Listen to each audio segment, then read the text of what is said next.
Hey guys, so first time ko kaninang pumunta sa Iloilo Terminal Public Market.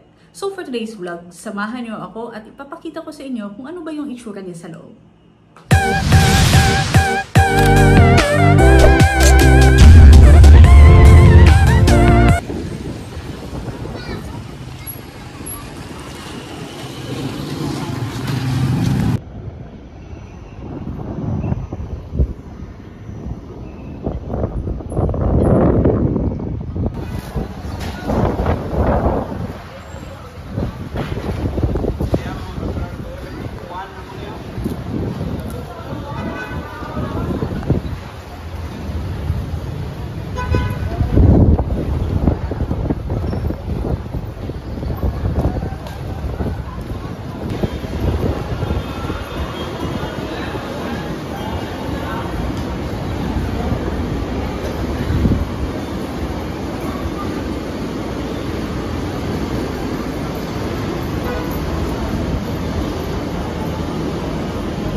Ilang kilo na?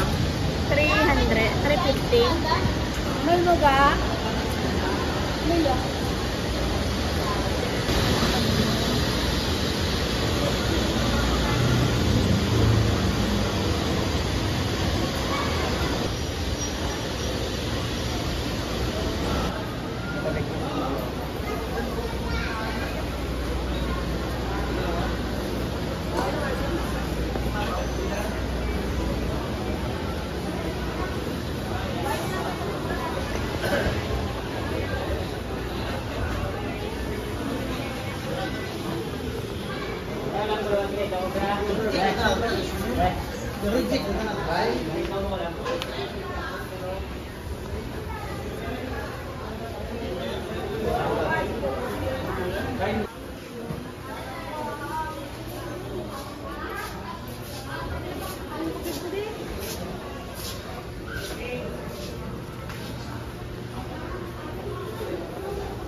So guys, punta natin yung third floor.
So, bili tayo guys ng ng pang-pansit.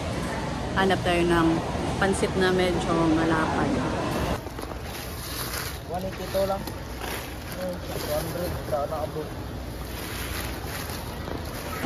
Nakabili tayo guys ng pansit worth 20 pesos. Hanap tayo ng Chinese pet chai. So, punta tayo dito sa second floor para sa veggies.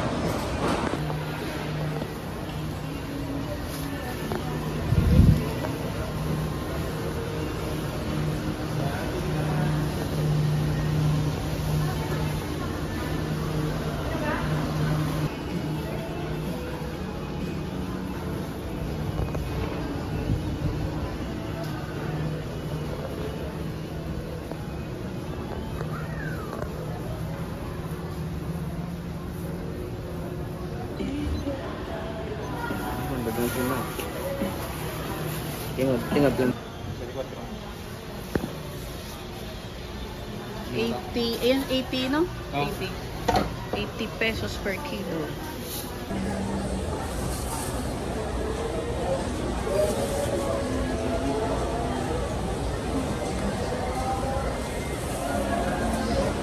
Yung saging na soba is 25 pesos per kilo dito kay Manang. Dito guys, dapat marunong kang maglibot-libot kung saan yung mas mura na mas mura na mga bilihin. Kasi sometimes nagdi-difference siya ng 10 pesos per kilo. So sayang pa yung 10 pesos kung dagdag pa yun sa ibang bilihin. Carrots na lang yung nahanap ko para sa pansit. Carrots na shredded. So dito guys sa first floor yung mga meat, poultry, and seafood sections. So dito guys yung mga frozen products. Eliminated.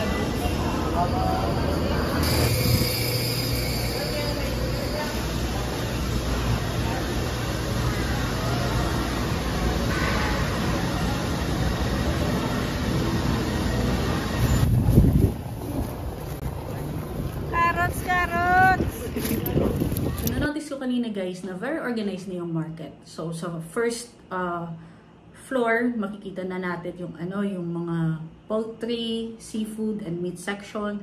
Sa second floor naman, yung mga vegetables and fruits. And sa third floor, yung mga dry products. Dry products? Dry goods? Dry products? Parang gano'n. Yung disadvantage lang nakita ko is yung yung stairs, parang siya steep para sa mga senior citizens. But then meron naman siyang ramp na saan ba yun? Sa likod o sa gilid. Meron siyang ramp sa gilid.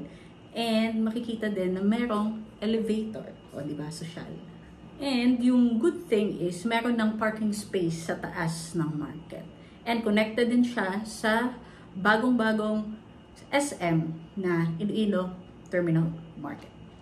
So that's all for today's vlog, and if you guys like this video, please give it a thumbs up and don't forget to subscribe. See you on the next one. Stay safe guys.